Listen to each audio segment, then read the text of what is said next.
Now that we've covered Dynamesh, I want to start working on the final alien rock grubber sculpt. I'm pretty happy with these two concepts. Primarily this one. This one I really like, and I think I'm just going to rough him out right now. I haven't decided whether or not I want to do these secondary arms yet. But before we do that, I want to go through some Zsphere basics. Now, because the design is so resolved, we know what the forms are going to be. There isn't going to be too much exploration in 3D, and so we can really just focus on building this guy. And in order to do that, I would like to use a mesh with a really nice low geometry so that I can start blocking him out before I move into Dynamesh, just so I can control my forms. And in order to do that, I want to work with a Z-sphere. And Z-spheres used to be everything in ZBrush. There was no Dynamesh, I think a couple of years back, and this is how you had to create all of your new meshes. So we're going to hit X, and we're going to make sure that our symmetry is on. And Z-spheres are just wonderful. You want to make sure draw is on, and you can just start adding Z-spheres on top of it. Now what we're essentially creating is just a guide for the geometry. To see what the mesh will look like, you can hit A, and A shows you the adaptive skin of what that mesh will be once we accept it, once we've taken our Z-spheres as far as we want. And you could also change up the material. I still prefer to work with the basic material, just because it really helps me see those forms. I'm going to start pulling out the head. You'll notice when you bring the Z-spheres, the cursor, to the very center, it stops being 2 and it becomes green, and that just shows you that everything's lined up. Now, the Z-spheres have gotten better and better and better as the program has been updated. And so you don't end up with as much collision as you used to with them. Right now everything's very nice and even. You can really see what's going on with the geometry. Also get into different polygroups. So I'm going to keep manipulating this. Let's add another Z-sphere for the waist. And this works really well with the transpose keys here. You got your move. We can just pull this out, pull that Z-sphere down, and I always check A. I always hit that just to see my adaptive skin, make sure I'm doing everything right. These shoulders tend to be a little further back.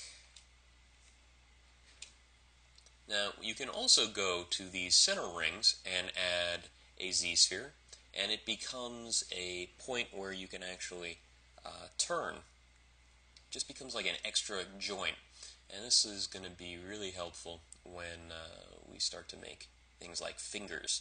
So you can get a lot of structure from working with Z-spheres because they create an adaptive skin that's at a very low density. Go through here. Let's move this around. Get the head. You can also hit the hotkeys. You can hit M. I just don't mind hitting the top buttons. There we go. That around.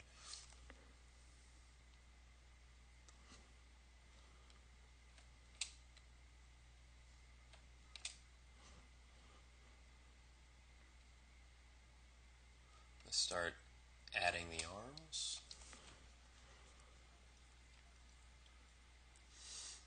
You'll notice I pulled quite a bit of this of these Z-spheres over.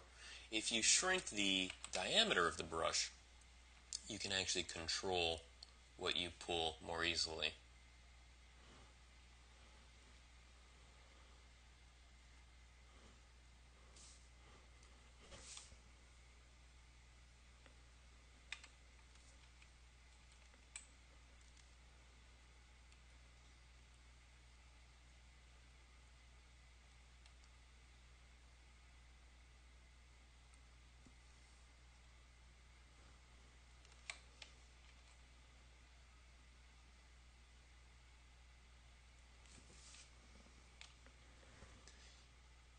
can scale down the spheres.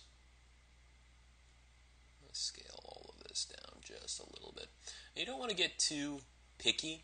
You're really just setting up the sculpt. Let's hit A, check the adaptive skin, not bad. Just make sure everything's where we need it to be.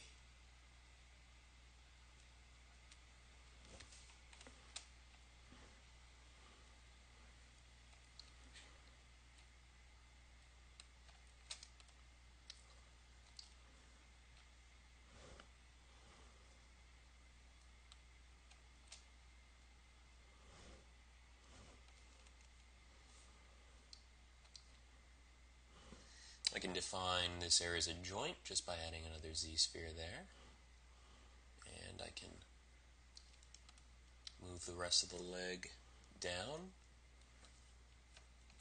And that's really helpful if you have a very complicated leg to define those joints. There we go. And this guy also has a tail. I almost forgot about that.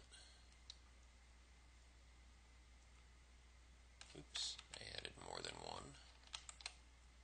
This to be a little bigger here. We've got a lot going on here. Let's see. That connects nicely.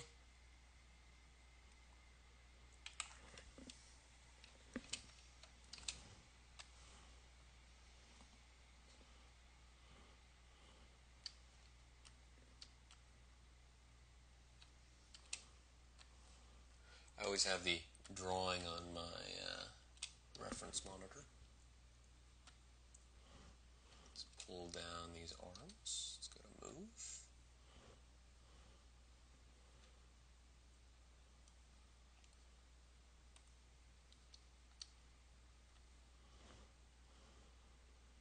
And this will be the wrist here. And this will be the palm right here, touching the ground. Not bad.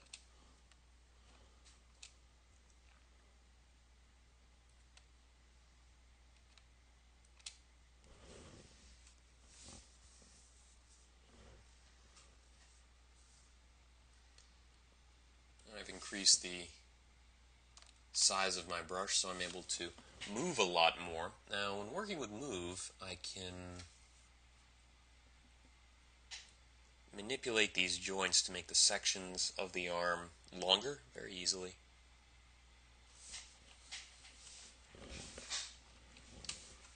Let's get that tail a little longer. Draw another Z-sphere here. I'm going to want this to taper. So in doing a tail, it's actually a lot easier to first draw out the entire thing and then add a few joints to it with the by bringing in some Z-spheres into the middle. Here we can also scale this, make sure that it tapers nicely.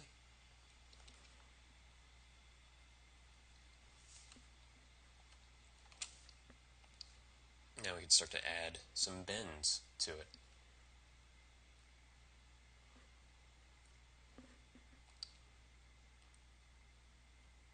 Oops. Get on my hotkeys here.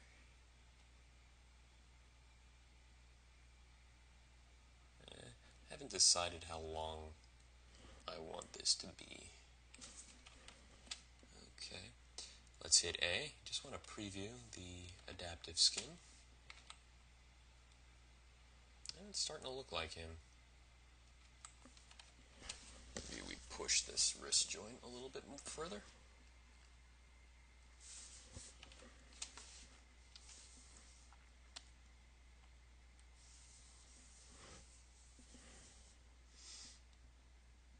I want to create a nice neutral stance. I don't want any of this getting in my way when I'm sculpting. I believe he is leaning forward a bit more. There we go. Now in the Z-spheres, it should already begin to resemble the sketch. That's another trick I picked up from working traditionally. When creating the armatures for maquettes, I would often make sure that the armature embodied the personality of the character, the creature.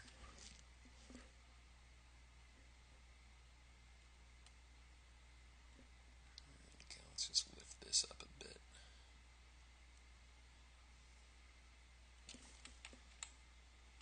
Still looks pretty decent.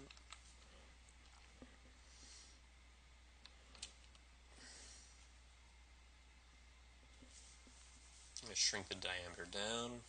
You can also hit the space bar to do it a bit more quickly. I've been using the touch ring on my tablet to scale my brush. Speaking of scale, let's get that head up a little bit more.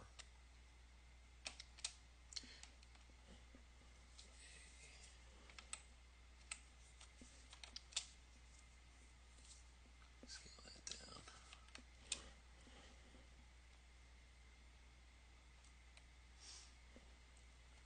So, because this is just going to be a step before getting into Dynamesh, I don't really have to worry about making sure the geometry is great in the face. But there are a few tricks that I like to share. First off, you can actually get decent edge loops to go in the direction of the eyes just by adding 2 Z-spheres for the eyes, and then we're just going to move these inward so that they're a bit inverted. I'm going to hit A, see what happens. And you can see, when we really look at the frame, now we have all of these loops that we could sculpt out the intricacy of the eyes. We're going to have a couple of different stages in this sculpt. We're going to have the adaptive skin, which is going to look exactly like this after we're finished with the Z-spheres. We're going to take the small amount of geometry that we have as far as we can, and then we're going to go into Dynamesh, and we're just going to treat this like clay and sculpt whatever we want. If we want to pull out these mandibles, we can do that very easily and remesh and just keep going. We can do whatever we want. I can even add the second set of arms if I wanted to, just by pulling it out of the chest if I decide that that's the way I want the design to go. Once we're done in Dynamesh, then we're going to Z-remesh. And what Z-remesh does is it takes your Dynamesh and it cleans up all of your topology. And it can bring it very low. We're going to project the details back onto the model, but we can use that low geometry, that low subdivision, to pose our model and also to clean up our forms of the sculpt. So what I'll usually do is I'll take a model as far as I can in Dynamesh, and then I will Z-remesh it so that the geometry is going in the right direction, and then I'll do all of my detail work there. When you're sculpting and you're not working in the right direction, in the right flow of the geometry, it's like you're sculpting against the grain. It's very odd, and you'll never get a real smooth sculpt from a model that just doesn't have the topology going in the right direction. Alright, let's hit A. Okay, and just for the hell of it, let's add just a little bit of geometry there, just for the mandibles. I can get rid of that if that doesn't work. Let's draw again, and let's move all of that. See what that looks like. Okay, so again, looking back at the sketch, we're pretty close. And it doesn't have to be exact. Really, all you need is to just lay everything down. As I mentioned before, we're going to be using this just as a base for sculpting. Oops. Just got to move. Let's bring up that back a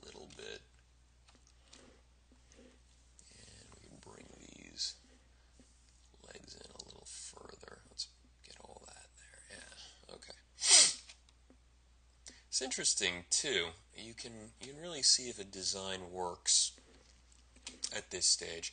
I'm going to scale up the thighs a little bit. Just before we move into delicate things like fingers. Now in the illustration, these legs are, this section of the leg is a bit longer.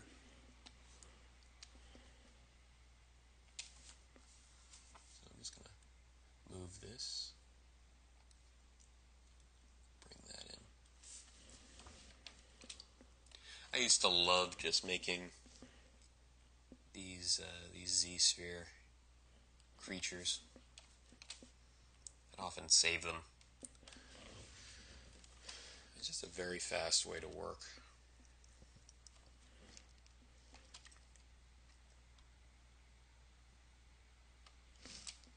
Alright, so he's got some fingers coming out here, and I'm just going to make some little Z-spheres here. And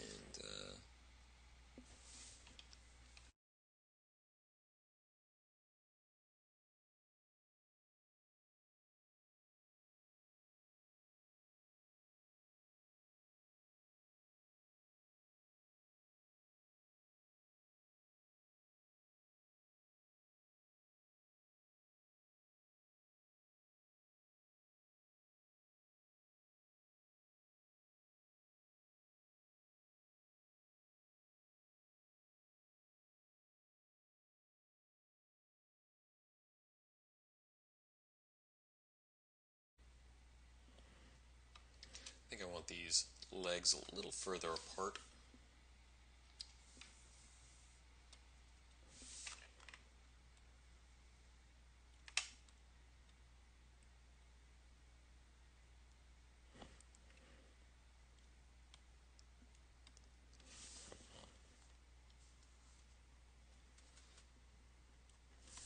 There we go.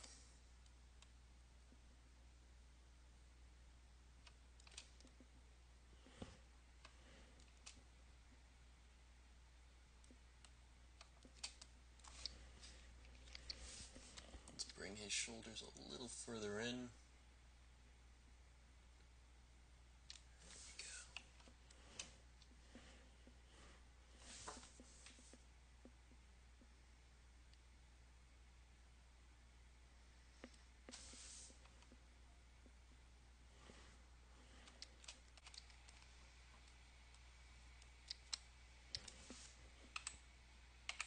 So another interesting fact is, let's look at the preview skin, and let's really look at that frame. You'll notice there's a difference in density throughout the model. These narrow tubes have a lot more geometry than what we have in the chest. I'm not too worried about that, but I would like to dial everything back a bit. And so if we go down to adaptive skin, we can actually decrease the density of the mesh significantly, or increase the density, and decide what we want the density of our adaptive skin to be. If we go all the way up to 8, you'll see very, very smooth, and that's actually 13 million polygons. We definitely don't need that. So I'm just going to bring it down to 1. And this is really nice and geometric. I can manipulate this very quickly.